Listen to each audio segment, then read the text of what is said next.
What's up, everybody? This is the Spyderco Paramilitary 3 in a dark blue. Wasn't able to get that nice opening.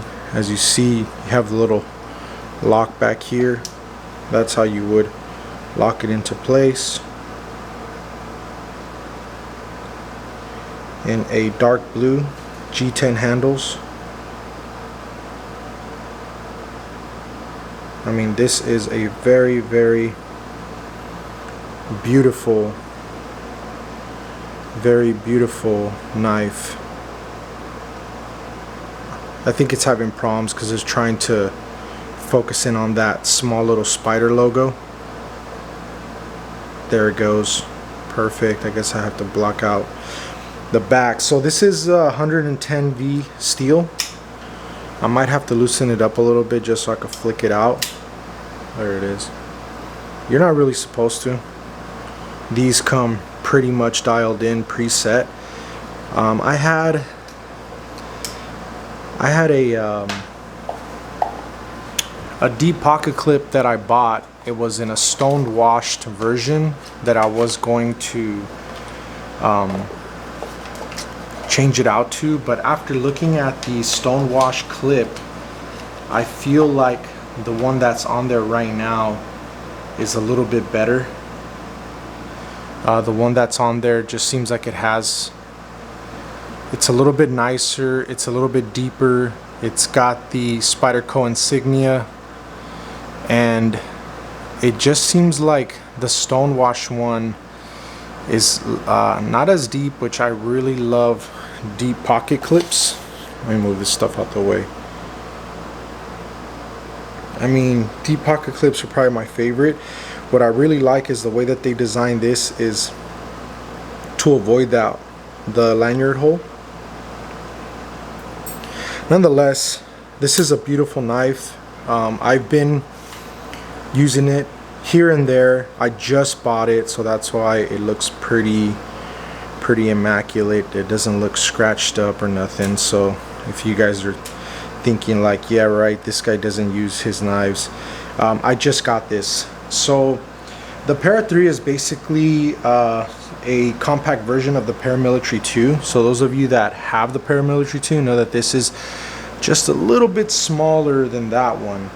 I love the G10 scales. The overall length is 7.27 inches, and the blade length is 3 inches. So those of you that are thinking about carrying it in the California state already know that this is going to be legal. All the Nazi states are going to be legal. This is a clip point. But what I really like about it is that it's got this nice little jimping right here in the back where you can hold on to it, and the jimping is really close together.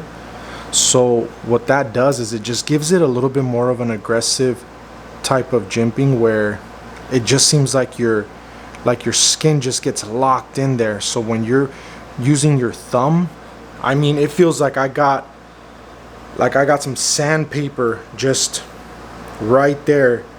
Just, I don't know, man, I really like that. And even under here, so if you want to kind of hold it in this way, it's not going to come off. That's a hard purchase right there, so yeah, that's not going to come off. I ended up purchasing the Spyderco lanyard.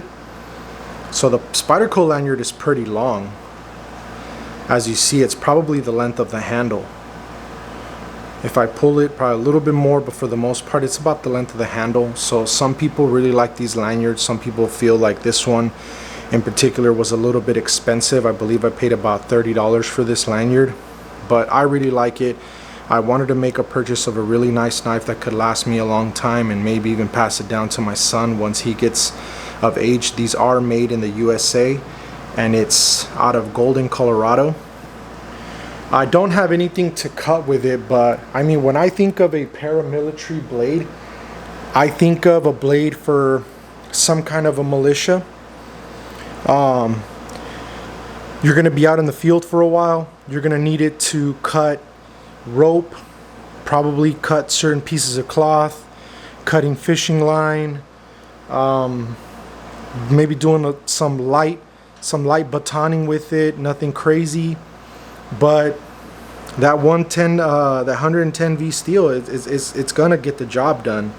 So don't get it twisted. It's got a pretty good thick edge here on top. It does kind of taper down to a smaller edge, but believe me, this thing is sharp. I've been able to cut through fruit like nothing. I've been able to, just little things that I've been able to cut. I've been paracord, cutting pieces of paracord to make more lanyards for my other knives.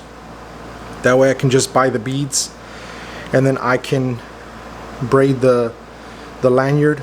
So I have a couple more knives that I ordered. I don't know if I will end up doing this. Might have been a little bit of waste of my money. Let me know in the comment section if you guys think the stone washed clip looks a little bit better.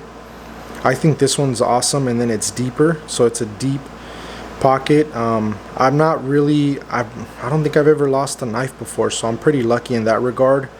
I'm always looking out for my knife. I don't drink, I don't get all crazy, so that's probably why I never really lose anything. I'm always aware of what I have in my pockets, and I'm always constantly feeling my pockets for them so I don't lose them. So this one again is made by Lynch. It is Northwest, so I don't know if I'm going to make that change. So you guys let me know if you think that the Lynch clip would look a little bit better. In my opinion, I think the Spyderco clip that came stock with it looks a lot better. I'm going to be doing some testing. I'm going to line up a couple of different materials and see how easily this thing cuts through them. And I may line it up against one of its rivals. So stay tuned for that video. Peace.